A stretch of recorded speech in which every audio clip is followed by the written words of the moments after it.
Muito boa noite, amados irmãos, irmãs, amigos, amigas, alunos, alunas, todas as pessoas que têm visto esses vídeos, que têm assistido.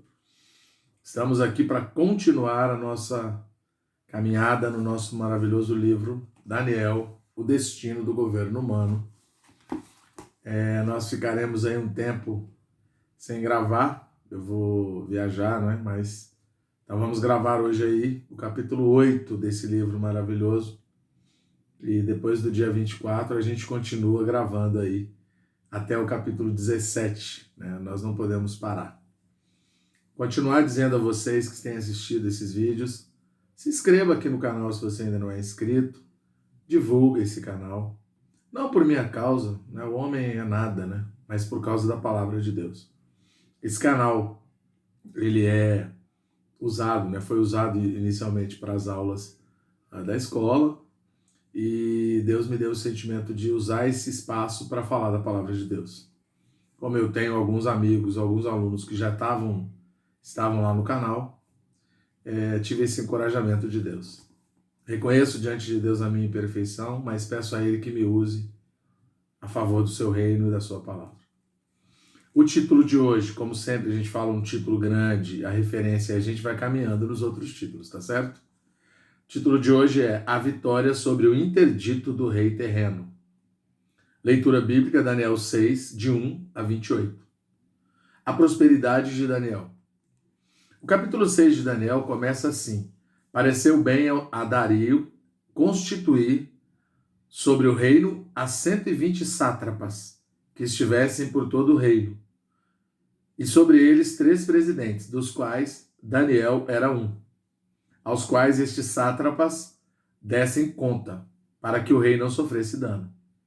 Então mesmo Daniel se distinguiu desses presidentes e sátrapas, porque nele havia um espírito excelente, e o rei pensava em estabelecê-lo sobre todo o reino.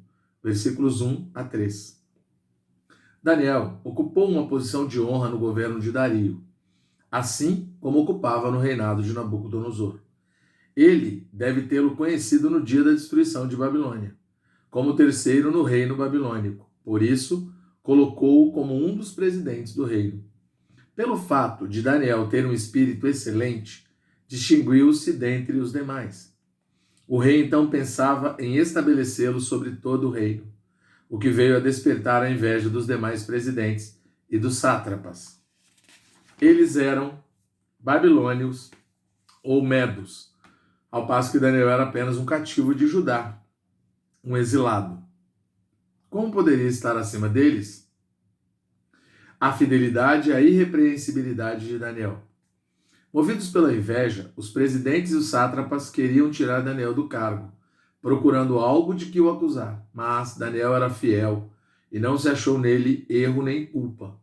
Da mesma maneira, devemos servir a Deus com temor e tremor.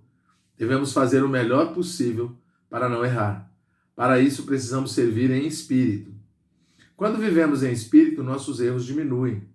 Todos somos passíveis de erros, mas devemos aprender lições quando erramos. Se continuarmos a cair sempre no mesmo erro, tornamos-nos inúteis no serviço. Quando estivermos fazendo algo, coloquemos a mente no espírito. Façamos todas as atividades em espírito.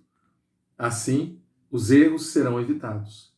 Não que não vamos mais errar, mas certamente diminuiremos muito nossos erros. Para isso, devemos cultivar o hábito de viver em espírito. O Senhor Jesus é o exemplo máximo disso. Depois de ser preso em Jerusalém, ele foi examinado pelos religiosos e políticos, assim como o Cordeiro Pascal era examinado por 4 dias, antes da Páscoa. Cristo também foi examinado pelo mesmo período. O Cordeiro tinha de ser examinado minuciosamente por 4 dias para se verificar se tinha defeito. Somente um cordeiro sem defeito poderia ser imolado como o Cordeiro Pascal. Após ter sido examinado por Pilatos, este declarou: Não vejo neste homem crime algum. Lucas 23, 4.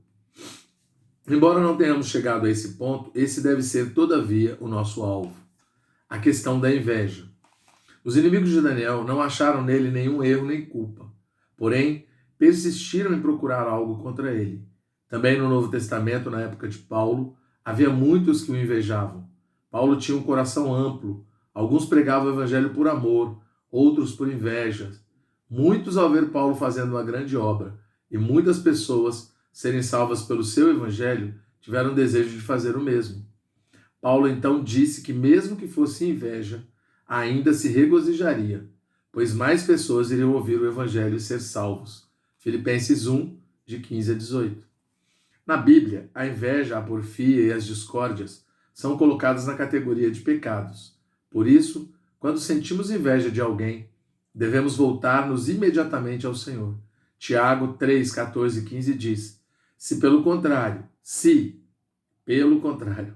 tendes em vosso coração inveja amargurada e sentimento faccioso, esta não é a sabedoria que desce lá do alto, antes é terrena, animal e demoníaca. Aqui não se fala simplesmente de inveja, mas de inveja amargurada. Isso é algo terreno, animal e demoníaco. Pois onde há inveja e sentimento faccioso, aí há confusão e toda espécie de coisas ruins. A sabedoria, porém, lá do alto, é primeiramente pura, depois pacífica, indulgente, tratável, plena de misericórdia e de bons frutos, imparcial, sem fingimento. Versículos 16 e 17.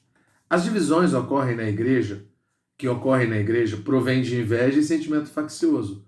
Quando o irmão é levantado pelo Senhor, a quem dá a sua incumbência, não devemos invejá-lo, pelo contrário, devemos apoiá-lo.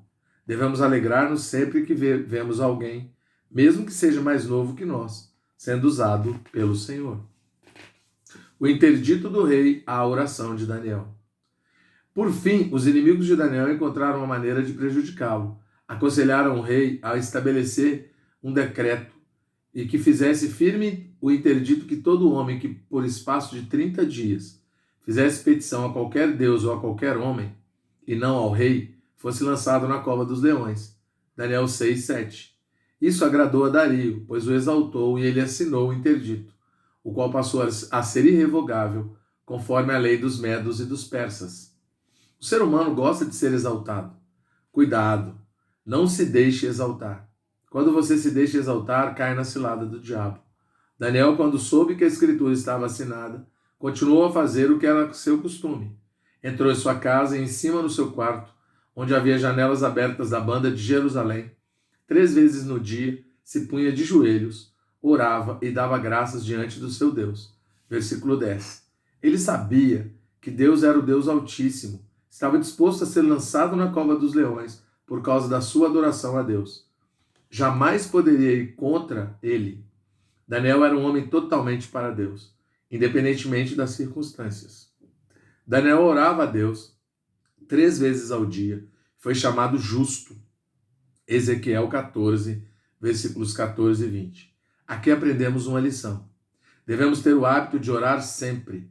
Paulo diz em 1 Tessalonicenses 5,17: orai sem cessar. Como orar sem cessar? Estando sempre no Espírito. Às vezes, você pode orar de joelhos, outra você ora invocando o nome do Senhor. Temos um Cristo tão disponível, tão acessível. Filipenses 4, 6 e 7 diz: não andeis ansiosos de coisa alguma. Em tudo, porém, sejam conhecidas diante de Deus as vossas petições, pela oração e pela súplica, com ações de graças. E a paz de Deus, que excede todo entendimento, guardará os vossos corações e as vossas mentes em Cristo Jesus. Quando esquecemos de orar, ficamos ansiosos diante das situações. Mas quando oramos, fazendo conhecidas diante de Deus as nossas petições, com ações de graça, a sua paz, que excede todo entendimento, guarda nosso coração e mente em Cristo Jesus. O livramento de Deus. Aqueles homens foram até Daniel e o acharam orando a Deus. Assim tiveram com que acusá-lo perante o rei. Daniel 6, de 11 a 13. Dario ficou muito triste, pois estimava Daniel, que com a sua sabedoria era-lhe útil no reino. Empenhou-se então por salvá-lo, sem contudo obter êxito, pois era a lei dos medos e dos persas, que nenhum interdito que o rei sancionasse poderia ser mudado. Então, o rei ordenou que Daniel fosse lançado na cova dos leões. Disse o rei a Daniel: o teu Deus, a quem tu continuamente serves, que ele te livre. Versículo 16. Foi trazida uma pedra e posta sobre a boca da cova e selada a entrada. Naquela noite o rei não comeu nem dormiu. Pela manhã, ao romper do dia, levantou-se o rei e foi com pressa à cova dos leões. Chegando-se ele à cova, chamou por Daniel com voz triste. Daniel, servo do Deus vivo, dar-se-ia o caso que teu Deus, a quem tu continuamente serves, tenha podido livrar-te dos leões? Versículo 20. Isso mostra que ele não tinha convicção de que Daniel estivesse vivo. Então Daniel falou ao rei, ó rei, vive para sempre. O meu Deus enviou o seu anjo e fechou a boca dos leões, para que não me fizessem dano, porque foi achada em mim inocência diante dele. Também contra ti, ó rei, não cometi delito algum. Então o rei se alegrou sobremaneira e mandou tirá-lo dali. Versículos 21 a 23, parte A. Esse fato foi citado em Hebreus 11, capítulo que trata da fé. Os versículos 33 e 34a dizem, os quais, por meio da fé, subjugaram reinos, praticaram a justiça, obtiveram promessas, fecharam bocas de leões, extinguiram a violência do fogo. Essas foram a experiência de Daniel na cova dos leões e de seus 3 companheiros na fornalha ardente. Daniel foi salvo, não porque os leões não tinham fome, mas porque Deus havia enviado o seu anjo para fechar-lhes a boca. Depois que Daniel foi tirado da cova, o rei ordenou que nela fossem lançados os acusadores com as suas mulheres e filhos. Ainda não tinham chegado ao fundo da cova e já os leões se apoderaram deles e eles esmigalharam os ossos. Daniel 6, 24. O diabo, leão que ruge. O apóstolo Pedro nos faz lembrar que o diabo é como leão devorador. Sede sóbrios e vigilantes. O diabo, vosso adversário, anda em derredor, como o leão que ruge, procurando alguém para devorar. 1 Pedro 5, versículo 8. Daniel não foi devorado, porque era justo. Seus acusadores, no entanto, invejosos e difamadores, foram devorados de uma só vez. Nos versículos 9 e 10, Pedro continua. Resisti-lhe firmes na fé, certos de que sofrimentos iguais aos vossos estão se cumprindo na vossa irmandade, espalhada pelo mundo. Ora, o Deus de toda a graça, que em Cristo vos chamou à sua eterna glória, depois de terdes sofrido por um pouco, ele mesmo vos há de aperfeiçoar, firmar, fortificar e fundamentar. Embora estejamos em meio a sofrimentos, não devemos pecar. Antes devemos resistir ao diabo, firmes na fé. Se pecarmos, seremos devorados por ele, mas, se lhe resistirmos, o Deus de toda graça nos fortalecerá. Quando nos deparamos com sofrimentos e tribulações, não devemos dobrar-nos diante deles, devemos saber que são temporários. A palavra diz que são por breve tempo. Os sofrimentos vêm para nos provar, e depois de termos sofrido por um pouco, Deus mesmo nos há de aperfeiçoar, firmar, fortificar e fundamentar. Satanás também tentou devorar o Senhor Jesus na cruz. O Salmo 22 descreve a experiência da crucificação do Senhor. Muitos touros me cercam, fortes touros de Bazã me rodeiam. Contra mim abrem as bocas, como faz o leão que despedaça e ruge. Versículos 12 e 13. Quando ele estava na cruz, as pessoas ao seu redor eram como leões que rugem e despedaçam. O Senhor então orou ao Pai no versículo 21. Salva-me das fauces do leão e dos chifres dos búfalos. Sim, tu me respondes. O Senhor foi vitorioso e venceu a morte, porque era justo. Não se encontrou nele erro nem defeito algum. Da mesma maneira, Daniel foi livrado da boca dos leões porque era justo e inocente diante de Deus. E não havia cometido delito algum diante dos homens. Daniel 6, 22. O diabo anda em derredor como leão que ruge, procurando alguém para devorar. 1 Pedro 5, 8. Assim como os leões se alimentam de carne, o diabo, o leão que ruge, procura aqueles que são carnais para devorar. Satanás, porém, não consegue devorar aqueles que vivem e andam em espírito. Daniel não foi comida para os leões, porque não era carnal. Havia um espírito excelente nele. Somos feitos de carne e osso, mas não devemos ser carnais e sim espirituais.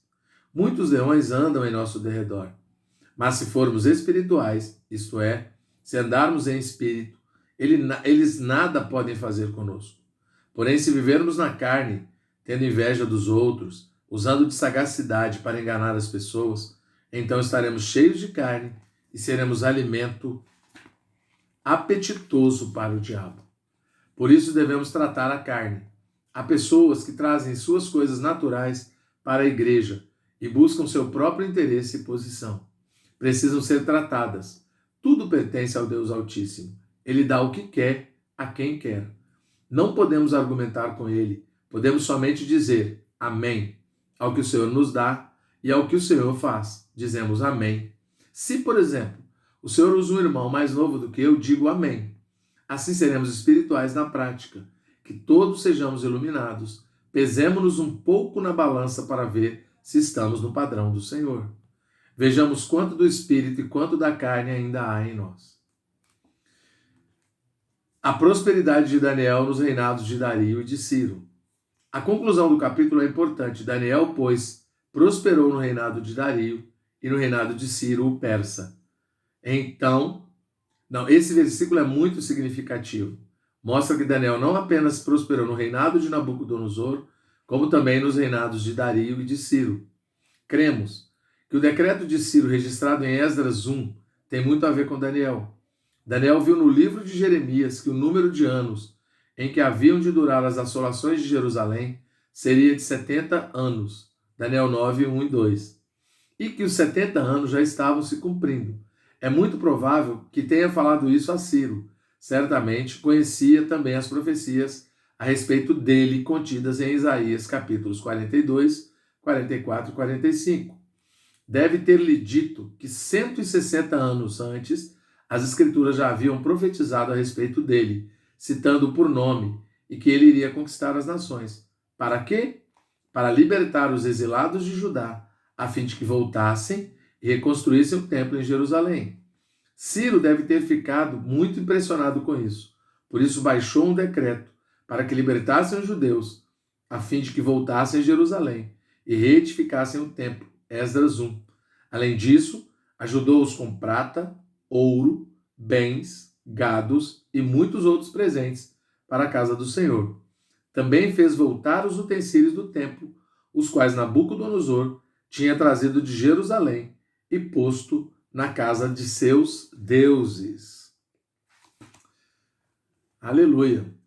Obedeçamos a palavra de Deus e sigamos adiante. Em nenhum momento nos dobremos diante de Satanás. Não nos rendamos diante de qualquer situação ou circunstância. Creamos firmemente em nosso Deus. Ele pode livrar-nos e salvar-nos de qualquer situação.